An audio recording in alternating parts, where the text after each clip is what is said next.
पिछले एपिसोड में हमने देखा था कि डुयान ने युकिन और टैन यू की शादी को रोक दिया था। अब युकिन टैन यू को बचाने के लिए डुयान को सुसाइड करने की धमकी देती है, जिसके बाद डुयान टैन यू को जिंदा छोड़ने के बदले में युकिन को उसके साथ चलने का प्रॉमिस मांगता है। अब युकिन के पास टैन यू को बचाने का कोई रास्ता नहीं होता, क्योंकि अगर युकिन डुयान के साथ जाने से मना कर देगी तब डुयान टैन यू की पूरी फैमिली को भी मार देगा। इसलिए अब युकिन को डुयान की बात माननी पड़ती है। इसके बाद डुयान टैन यू को सोल एंड इमोशन फॉरगेटफुल पिल दे देता है और उसे छोड़ देता है। यानी कि जब टैन यू होश में आएगा तब उसे युकिन के बारे में कुछ भी याद नहीं होगा। यह जानकर युकिन बहुत दुखी हो जाती है, लेकिन अब वह कुछ भी नहीं कर पाती और बेहोश हो जाती है। इसके बाद डुयान सभी को वार्निंग देता है कि अगर आज के बाद किसी ने भी युकिन का जिक्र किया तब वह पूरे वेन्यू सिटी को बर्बाद कर देगा। यह सुनते ही सब डर जाते हैं और उसकी बात मान जाते हैं, जिसके बाद डुयान युकिन को अपने साथ लेकर वहां से चला जाता है।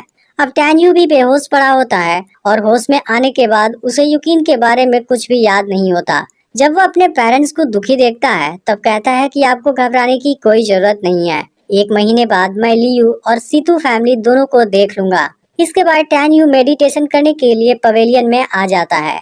वहाँ टैन यू को युकिन का पवेलियन खाली नजर आता है, लेकिन उसे इस बारे में भी कुछ याद नहीं होता। इसके बाद टैन यू मेडिटेशन करने लगता है, जिसके बाद उसकी सोल होंगमेंग से कनेक्ट हो जाती है और होंगमेंग ऑरा कंपैक्शन मेथड से उसकी कल्टीवेशन स्पीड नॉर्मल इंसान से ज्यादा हो जाती है। इस तरह टैन यू में अब फायर और आइस की पावर भी आ जाती है और कुछ समय में टैन यू स्पिरिट फीटर लिल्म के 6वीं लेवल पर आ जाता है। अब ऐसे ही 1 महीने बीत जाते हैं और बोई तियानलुन के साथ इन पर अटैक करने आ जाता है, लेकिन टैन यू के फादर उन दोनों के सामने नहीं टिक पाते। फिर टैन यू के फादर बोई से अपने सभी सर्वेंट को छोड़ देने के लिए कहते हैं, क्योंकि यह उनका आपसी फैमिली मैटर है। लेकिन बोई कुछ नहीं सुनता और उनका मजाक उड़ाने लगता है। तब टैन यू के फादर फिर से बोई का सामना करने जाते हैं, लेकिन तभी टैन यू वहाँ आ जाता है। यहाँ टैन यू के पेरेंट्स को लगता है कि टैन यू उनके सामने कुछ नहीं है, इसलिए वह उसे यहाँ से जाने के लिए कहते हैं ताकि उसकी जान बची रहे। फिर टैन यू अपने पेरेंट्स के पास आता है। वह कहता है कि आप मुझ पर यकीन कीजिए, मेरे होते हुए टैन फैमिली को कुछ नहीं होगा। इसके बाद टैन यू बोई और तियानलुन के सामने आता है और कहता है कि आज यहाँ से कोई भी जिंदा नहीं जाएगा। यह सुनकर तियानलुन गुस्से में उस पर अटैक करने वाला होता है, लेकिन फिर जियानाम उसे रोक लेता है। उसे लगता है कि वह खुद 7वीं लेवल पर है, इसलिए 6वीं लेवल वाले टैन यू को आसानी से हरा देगा। लेकिन फिर जब टैन यू से उसका सामना होता है तो जियानाम उसके सामने नहीं टिक पाता और उसकी पावर से हैरान हो जाता है। इसके बाद टैन यू जियानाम की गर्दन पकड़कर ऊपर उठा देता है और यह देख तियानलुन टैन यू से जियानाम को छोड़ने के लिए रिक्वेस्ट करने लगता है। तब टैन यू तियानलुन को अपने सामने घुटने टेकने के लिए कहता है। फिर तियानलुन टैन यू की बात मान जाता है। अब जियानाम की हालत देख रुयाना भी दुखी हो जाती है, लेकिन तभी टैन यू को उसकी बेइज्जती याद आ जाती है, जिसके बाद वह उसके सामने ही जियानाम को बहुत मारता है। अब जियानाम की ऐसी हालत देख तियानलुन गुस्सा हो जाता है और टैन यू की फैमिली को मारने की धमकी देने लगता है। तब टैन यू तियानलुन को सामने से चैलेंज करता है और उसी समय जियानाम को मार डालता है। फिर यह देख तियानलुन गुस्से से तिलमिला जाता है और टैन यू पर अटैक करता है, लेकिन बदले में टैन यू भी उसका करारा जवाब देता है।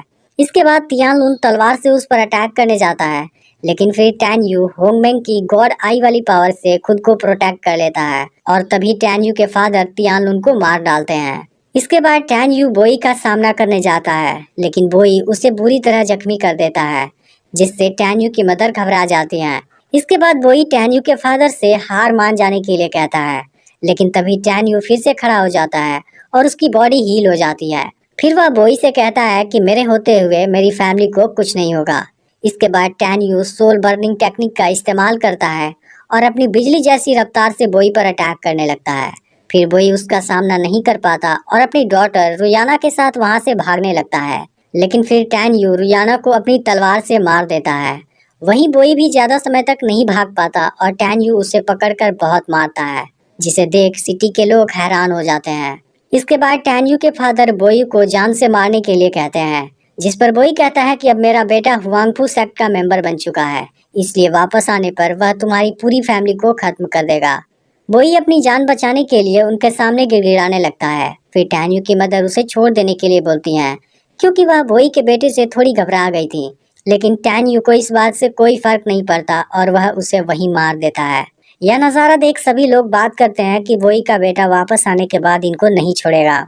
इस दौरान टैन यू थोड़ा सा जख्मी हो गया था, इसलिए टैन यू की मदर उसे हील करने के लिए बाई को बुलाने वाली होती है, लेकिन टैन यू बताता है कि मैं खुद को हील कर सकता हूँ।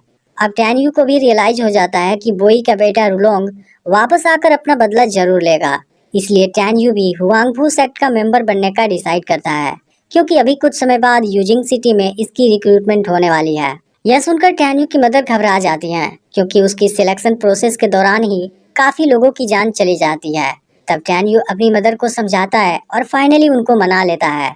इसके बाद टैन यू अपने फादर की राय मांगता है। तब उसके फादर बताते हैं कि हुआंगफू सेक्ट हर सिटी में से केवल एक जीनियस को सेलेक्ट करता है और वहां पर हारने वाले को अपनी जान भी गंवानी पड़ती है।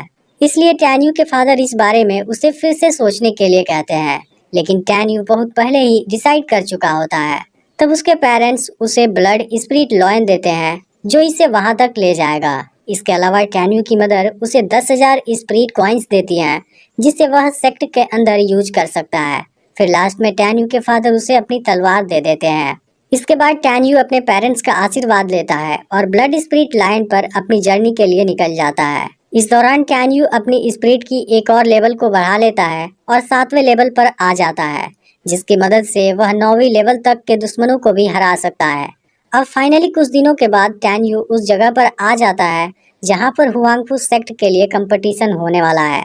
इसके कुछ समय बाद वहां पर हुआंगफू सेक्ट की एक मैसेंजर आ जाती है, जो दिखने में एक परी के जैसी खूबसूरत होती है और वही यहाँ आए हुए कैंडिडेट्स का टेस्ट लेने वाली है।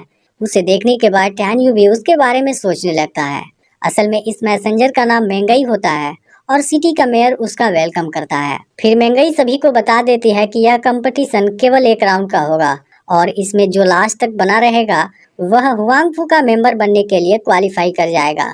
इसके अलावा मेंगई सभी को वार्निंग भी देती है कि हुआंगफू का मेंबर बनने के लिए एक भारी कीमत चुकाना पड़ता है, इसलिए अगर कोई चाहे तो पीछे हट सकता है।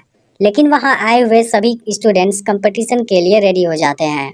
इसके बाद मेंगई इनके सामने आइस फायर स्पिरिट टाइगर को उतार देती है और वार्निंग देती है कि इस दौरान कोई भी वेपन यूज नहीं करना है। इसके बाद कंपटीशन शुरू होता है और आइस फायर स्पिरिट टाइगर सभी के ऊपर आइस फायर का प्रेशर बरसाने लगता है। अब यहाँ मौजूद लोग इस सिटी के 2 यंग मास्टर के बारे में बात करने लगते हैं, जो स्पिरिट फीटर रिल्म के 9वीं लेवल पर हैं। तभी इनका ध्यान टैन यू पर जाता है, लेकिन इनको नहीं लगता कि वह इसे क्वालिफाई कर पाएगा। अब कुछ समय के बाद बहुत सारे कैंडिडेट्स हार मान जाते हैं।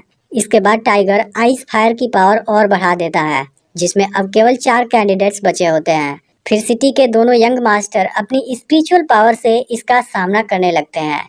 वहीं टैन यू को इस बात से ज्यादा फर्क नहीं पड़ता, क्योंकि उसके अंदर खुद होंगमेंग की आइस फायर स्पिरिट है, जो किसी भी आइस फायर स्पिरिट का मुकाबला कर सकती है। अब मेंगई भी हैरान हो जाती है, क्योंकि इतने प्रेशर में 7वीं लेवल वाले स्पिरिट फीटर रिल्म का टिक पाना नामुमकिन है। तो इसका अगला पार्ट भी बहुत ही जल्द अपलोड होगा, तो इसलिए चैनल को सब्सक्राइब करके नोटिफिकेशन को ऑल पर सेट कर लेना।